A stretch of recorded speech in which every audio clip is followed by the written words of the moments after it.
Labą dieną, mėly mokiniai, mokytojai ir tie, kurie stebi į laiką čia šį įrašą. Aš esu Aušra, šį laiką bendrausiu su jumis ir būtų malonu, kad jūs nepamirštumėt, kad turite galimybę tiesiogiai bendrauti su manimi, užduoti klausimus, papasakoti kokią istoriją ir per šį laiką mes bandysime rasti atsakymus. Aš esu iš Šiaulių universiteto, dirbu profesorė ir tyrinėju vaikų mokymosi procesą. Tai dabar norėčiau jums užduoti tokį vieną klausimą, apie kurį jūs galėtumėt pagalvoti. Kai jūs grįžtate namo, ką pirmiausia išgirskite? Ko jūsų pirmiausia paklausė tėvai? Ar ne? Ko gero, tą patį, ką mums pasakė tyrimo dalyviai, kaip jums sekėsi mokykloje. Ir tas, kaip jums sekėsi mokykloje, jeigu jūs pagalvotumėt, visi suprastumėt skirtingai. Vieniems, kaip sekėsi mokykloje, asocijuojasi su tuo, kaip jūs praleidote linksmai laiką, kiek draugų susiradote, o kitiems galbūt kokį pažymį gavote, arba pavyko, kad šiandieną mokytoja nepakvietė atsakinėti. Bet tyrimai rodo, kad suaugusiems, mūsų tėveliams, kaip sekėsi mokykloje, rūpi, kaip jums sekėsi mokytis. Ir užduodami šitą klausimą, jie nori išgirsti, kaip jums sekėsi mokytis. Tikrai jūs norėtumėte atsakyti puikiai, gerai, geryn, jau geryn. Tai tam, kad iš tiesų mes galėtumėm puikuotis štai tokiais atsakymais, džiaugti savo pasiekimais, šiandieną pakalbėsime apie tai, kas galėtų padėti siekti šitų rezultatų. Ir pakalbėti apie tai, kaip man savo padėti išmokti mokytis. Matome tą tokį didelį sumuštinį, tą visą mokslą, kokio rezultato siekiame.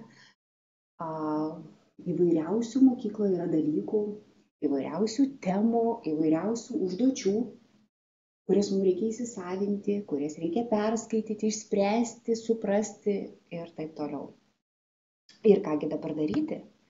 Nuo ko pradėti valgyti šitą sumuštinį? Kaip mums išmokti? Kaip mums mokytis? Ar traukti po vieną dešrytę? Ar traukti po daržovės lapelį? Ar kasti iš vidurio? Ar iš viršaus? Ar kažkaip padalinti šitą sumuštinį kelias dalis? Klausimų yra labai daug. Ir ko gero, jeigu pamąstytumėt apie tai, ką jūs darytumėt, tai ko gero, kiek jūsų būtų, tiek skirtingų variantų būtų. Taigi, kaip išmokti mokytis, kaip pabandyti įsisavinti tai, kas jums yra teikiama mokykloje, ką jūs patys esate užsibrėžę išmokti už mokyklos ribų. Taigi, pradžioje pakalbėkime apie tai, kodėl reikia mokytis ir kodėl reikia išmokti mokytis. Visi tyrimai rodo, kad vyksta be galo didžiulis greitis. Viskas labai greitai keičiasi. Ir kaip autoriai sako, kad išliekant dabartiniai tai progreso spartai, šitas 21 amžius tiesiog prilygs 20 000 metų. Taigi tam, kad mes suspėtumėm, tam, kad mes neatsiliktumėm, tam, kad mes būtumėm žingsneliu priekyje, mums reikia išmokti mokytis. To reikės ne tik mokykloje, to reikės gyvenime, nes matome, kaip tas greitis iš tiesų gali mus palikti 5 žingsniais atsilikusiais, arba mes galime 1 žingsniu priekyje būti, o gal ir 2. Tam, kad vėl būtų motyvacija jums kalbėti apie tai, domėtis apie tai, kaip jūs galite savo padėti mokytis, kokie būdai, kokie metodai ieškoti to savito būdo, to savito metodo. Aš noriu pateikti labai rimto tyrimo, kur buvo tyrinėjama, kas iš tiesų padeda mokiniams pasiekti rezultato, kas padeda padaryti pažangą mokymesi. Ir buvo sudėliota labai daug įvairiausių veiksnių. Čia pateikiama tik tai keletą pačių svarbiausių. Ir jie buvo sudėlioti į 10 balų skalę. Tai pačią aukščiausią poziciją yra užimantis tas mokėjimas mokytis. Ir valdymas savo mokymosi. Ne kažkas atsakingas, ne kažkas valdo jūsų mokymasi, kad eik dabar namų darbus daryk, dabar atsiversk, dabar tą įspręsk. Nenurodinėja kažkas, o jūs pats valdote savo mokymasi ir mokate mokytis. Tai štai šita pozicija užima labai didelę dalį jūsų pažangos. Tai reiškia +8 10 balų skalėje. Ir jeigu jūs išmoksite mokytis, gebėsite išsikelti tikslus, gebėsite susiplanuoti savo mokymasi, žinoti, kokiu keliu jums geriausia eiti, kaip tai įsisavinti, gebėsite suvaldyti laiką, pagauti laiko vagis, gebėsite apgalvoti, prognozuoti, o ką aš toliau dar galiu padaryti geriau. Reiškia, jūs padarysite savo didžiulę paslaugą savo pažangai, savo mokymuisi. Tai yra +8 balai iš 10. Tai yra labai didelis akstinas, manyčiau, apgalvoti apie tai, išsigryninti tuos dalykus, kurie jums leidžia pasiekti, leidžia siekti jūsų rezultatų. Taip pat norėčiau paminėti dar kitą labai svarbų dalyką, kuris tyrimuose yra akcentuojamas, tai pasitikėjimas. Ir visuose tarptautiniuose tyrimuose tyrė vaikus, mokinius, tuos, kurie padaro didžiulę pažangą ir labai gerai atlieka užduotis. Ir lygina su tais, kuriem nepasisekė. Ir ieško tų priežasčių, o kas lėmė, kas padėjo padaryti tą tokią pažangą. Ir štai mokslininkai atranda, kad tie vaikai, tie mokiniai, kurie pasakė, kad aš pasitikiu savimi, jų mokymosi rezultatai, jų tų testų rezultatai buvo žymiai aukštesni nei kitų. Tai noriu atkreipti dėmesį, kad į tokius dalykus mokymės, ir ne? Kad svarbu išmokti mokytis, svarbu pasitikėti savimi, inicijuokite pokalbį su socialiniu pedagogu, su psichologu, galbūt klasės valandėlių metu, apie tai, kas galėtų pastiprinti jūsų pasitikėjimą. Jo niekada nebus per mažai arba per daug. Tai yra labai svarbus dalykas jūsų mokymuisi, jūsų gyvenimo siekiams ir panašiai. Na, o tam, kad jūs galėtumėt pasitreniruoti truputėlį, išlaisvinti save, eiti link to pasitikėjimo, pabandykite surašyti savo sąsiuvinyje ar ant lapelio 5 gyvenimo įvykius, kuriais jūs labai didžiuojatės. Tiesiog atrasti tuos įvykius, kuriais jūs didžiuojatės, ir surašykite. Po to išsirinkite vieną kokį svarbiausią, tai kuo jūs norėtumėt pasigirti, ir susiradę klasėje porą, draugę šalia, tiesiog garsiai pasidžiaukite tuo įvykiu. Pasididžiuokite tai, ko jūs pasiekėt. O užduotis jūsų draugui, išklausius jūsų šito įvykio, pasidžiaugti jumis, pasidžiaugti jūsų pasiekimu. Ir atvirkščiai, tada jau jūs klausote savo draugo arba draugės to pasirinkto atvejo, kuriuo jisai ar jinai didžiuojasi, ir jūs pasidžiaugiate jo pasiekimais. Tai yra mažas žingsnelis, kuris leis jums plėtoti savo pasitikėjimą savimi, savo pasitikėjimą kitu.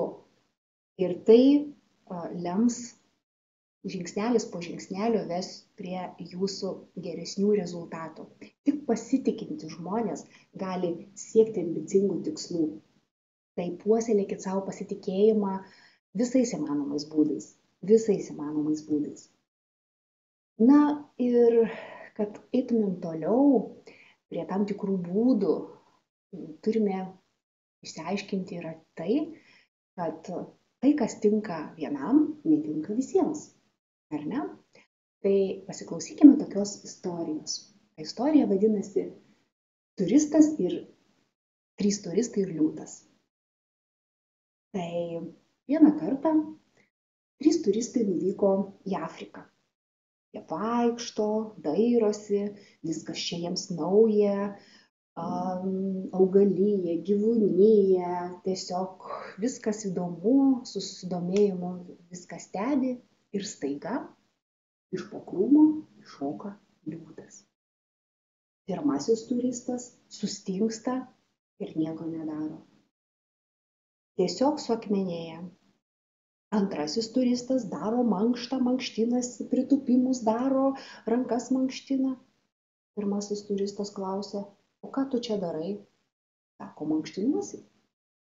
O sako, tai, o dėl ko tu čia mankštiniesi? Sako, aš ruošiuosi bėgti. Tai nuo ko tu bėgsi? Liūtas, tai už tave vis tiek yra greitesnis. Tai aš ne liūtą noriu aplenkti, aš noriu tave aplenkti. Na, o trečiasis turistas, ką jūs galvojat padarė trečiasis turistas? Na? O jis veikia nestandartiškai. Ką jis galėjo padaryti nestandartiniu būdu? Jisai išsitraukė iš kišenės žiebtuvėlį, uždegė jį, liepsna pasirodė, pamojavo ją tiesiai prieš liūtą ir liūtas išsigandęs ugnies nėrė į krūmus. Ir štai tokia istorija. Ką aš norėjau pasakyti su šita istorija? Čia visi tie 3 turistai, jie demonstruoja mūsų elgesį tam tikrose situacijose. Ir ko gero, jūs galite atkoduoti įvairiose etapuose, kaip kas elgiasi, kaip jūs elgiatės, ar ne? Kai ištinka kažkas netikėto, kažkoks iššūkis, kažkokia naujovė, netikėtumas, o galbūt nauja užduotis, nauja tema ir panašiai. Yra tie, kurie nieko nedaro, tiesiog žiūri, kas čia įvyks, nepavyksta, arba net nebando kažką tai daryti, kad pavyktų, ar ne? Antrojo turisto pavyzdys, jam yra svarbu, kad tik jisai būtų geresnis, kad tik jisai aplenktų, kad tik jisai būtų pirmas, ne paskutinis, ar ne? Na, o trečiasis turistas, kaip jau ir minėjau, jisai pasielgė nestandartiškai. Jisai ir pats laimėjo, ir kitiems buvo gerai. Jis ir kitus turistus išgelbėjo. Jis veikė nestandartiškai tam tikrose situacijose. Nebuvo jo tikslas, kad aš būčiau pirmas, svarbu, kad aš laimėčiau. Juk šiandien kalbam, kad mes turime būti lyderiais. O lyderystė yra ne dėl to, kad aš būčiau geriausias, o dėl to, kad mes visi laimėtumėm. Va čia yra tikroji lyderystė. Ir visuose verslo vadovėliuose, naujausiuose, ekonomikos vadovėliuose, visur yra išrašyta tokia taisyklė, kad būk ne pirmas, o būk išskirtinis. Ir jeigu tu būsi pirmas, tai galbūt taip pirmas prie bedugnės krašto.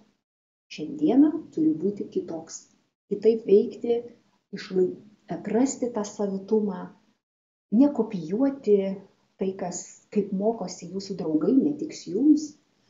Tai, kokiu būdu sprendžia, mokosi, atlieka užduotis jūsų klasės draugai, galbūt jums netiks. Vienam reikės muzikos garsios, kitam reikės didžiulės tylos, vienam reikės judėti, kitam reikės daug lipnių lapelių apsilipdyti tam, kad jisai įsisavintų kažką tai. Ir jeigu jūs bandysite pirmauti, bandysite kopijuoti jų mokymosi būdus, jūs pavargsite. Ir iš tiesų nebus nei jums, nei kitiems gerai, ar ne? Tai šiandieną yra mokėjime mokytis principinis toks dalykas, kad mielieji, lenktyniaukite ne su kitais, o lenktyniaukite su savimi. Ir tiesiog gyvenkite su to principu, pralenk save. Būk geresnis nei vakar, padaryk geriau nei vakar, nei prieš valandą, nei prieš pusvalandį. Ir tada jūs eisite labai tiesiu keliu link rezultatų. Tai, ką mes kalbėjome, reiškia tam tikri mokymosi būdai, tempas, užduotis, ar jos tinka visiems. Ir norėčiau per tokią palyginimą jums pateikti ir užduoti tokį klausimą, ar ne? Ar vienas vaistas jūsų nuomonė, ar ne? Ar vienas vaistas visiems tai yra patogus, efektyvus gydymo būdas, ar tas vienas vaistas visiems yra klaida ir sveikatos žalojimas? Aš manau, kad jūsų viduje greičiausiai tas antras atsakymas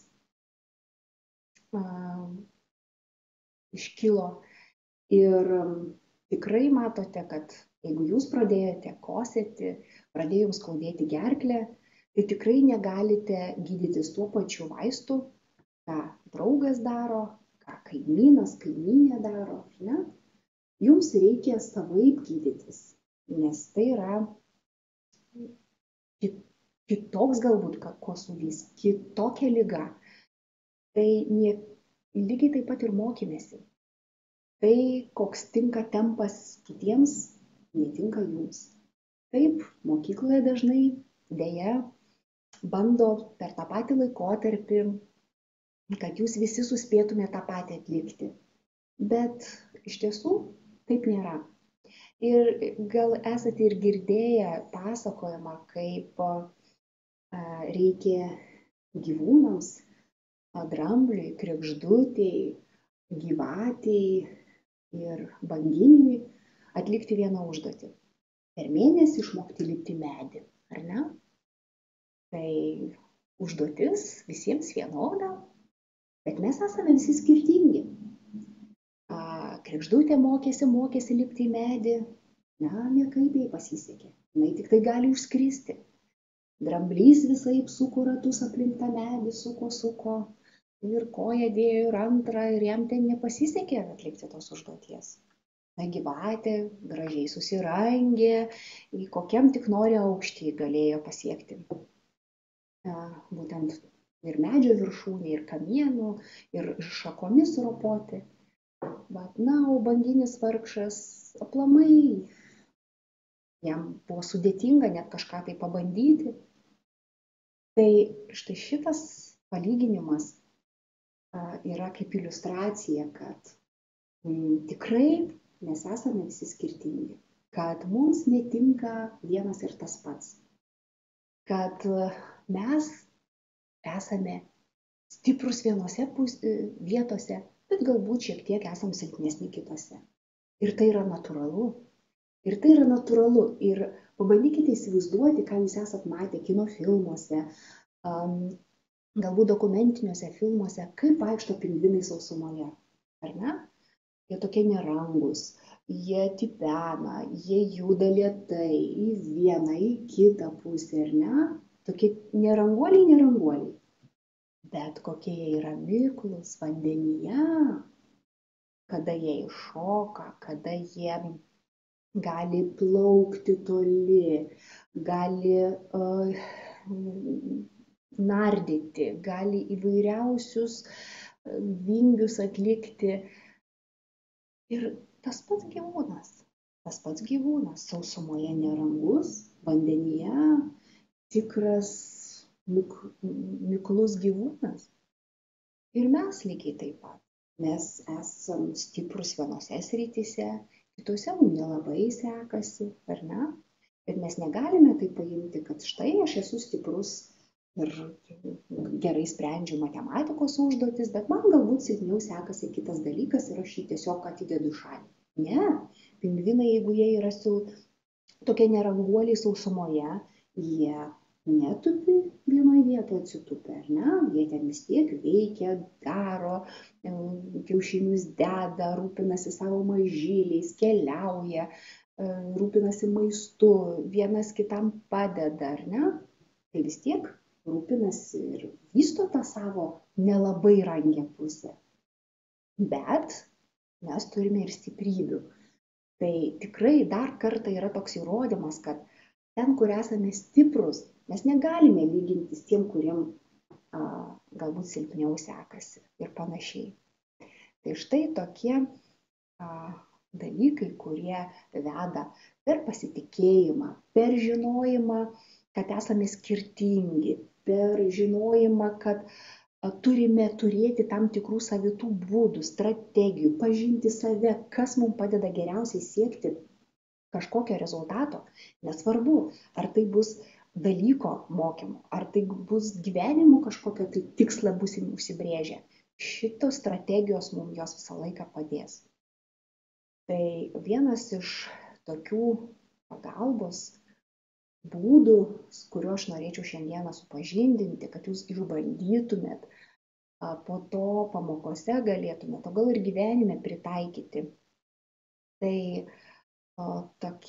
toks būdas, kuris vadinasi mano mokymosi laiptai. Ir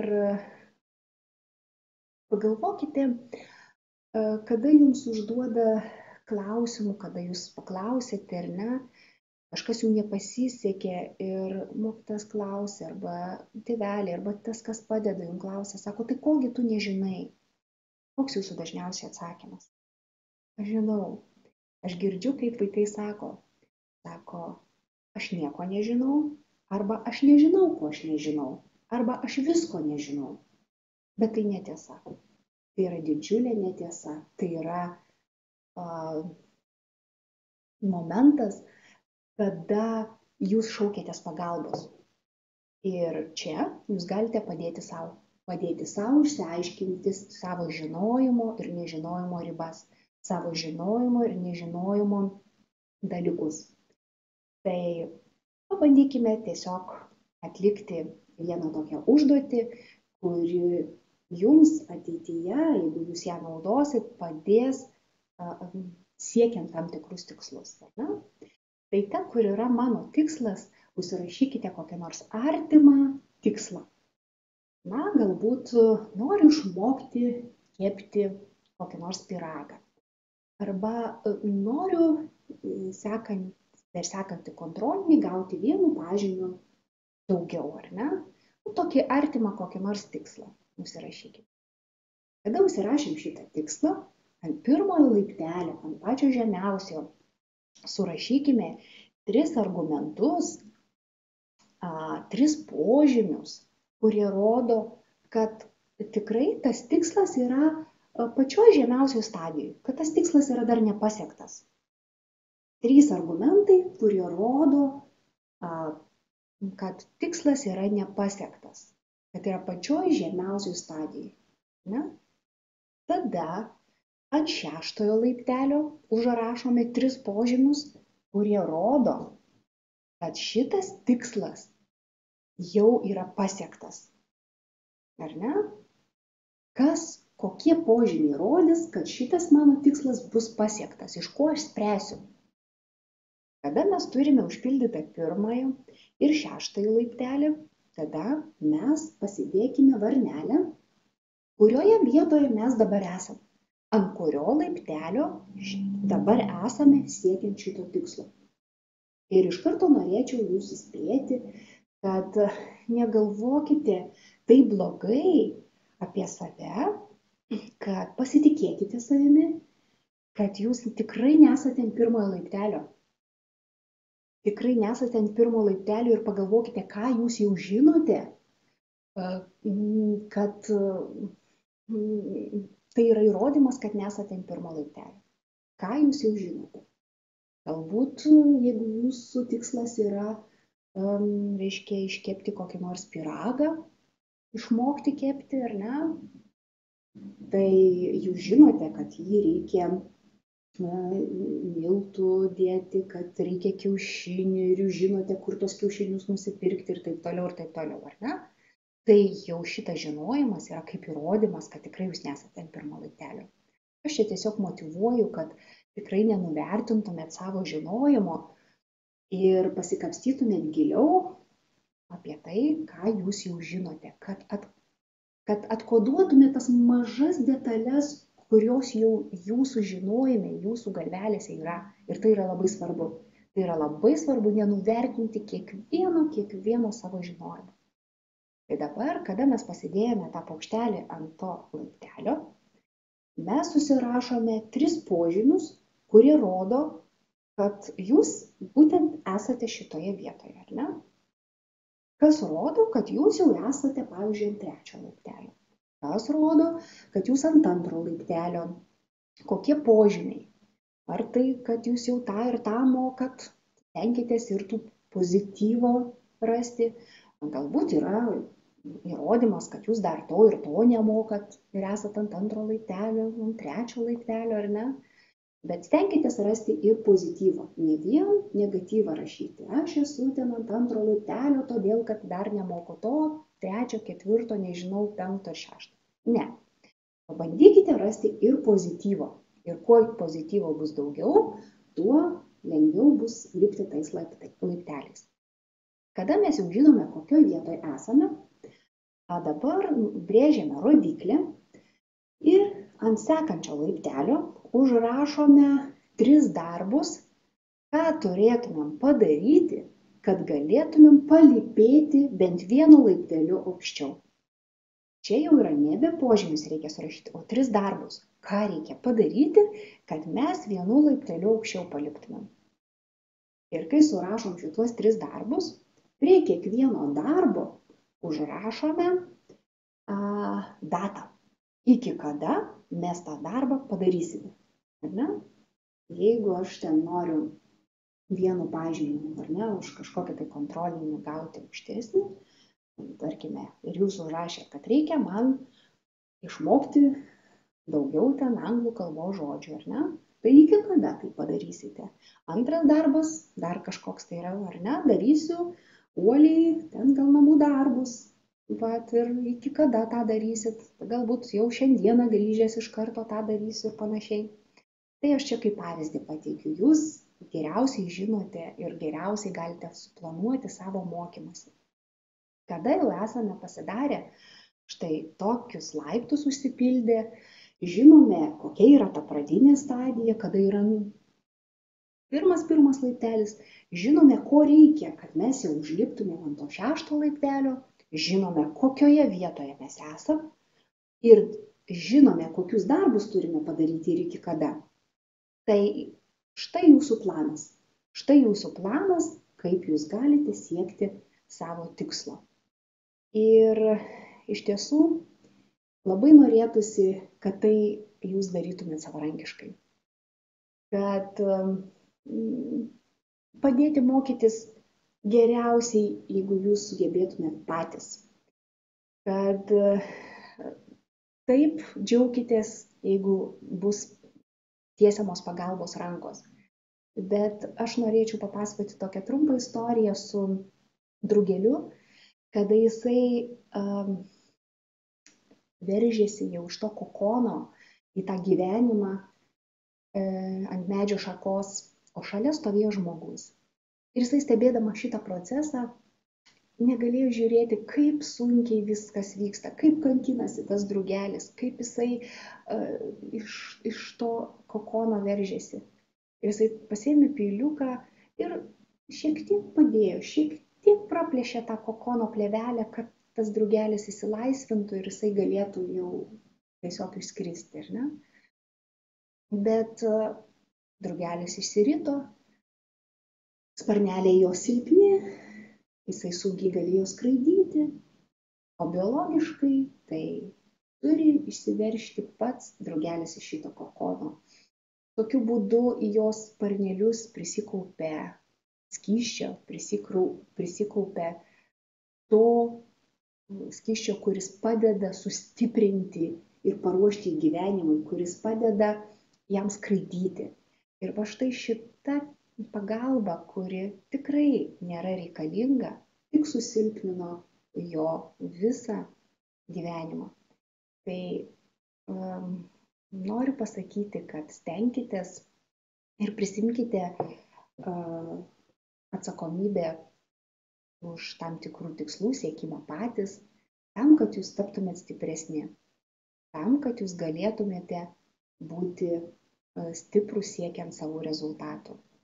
Ir jeigu jūs abejosite kažkuom tai aš norėčiau pabaigti šitą pasakojimą, šitą pasisakymą Dalai Lamos žodžiais, kur sakoma, jeigu manai, jog esi per mažas kažką pakeistum savo mokymėsi, siekiant savo tikslų, pabandykit miegoti su uodu.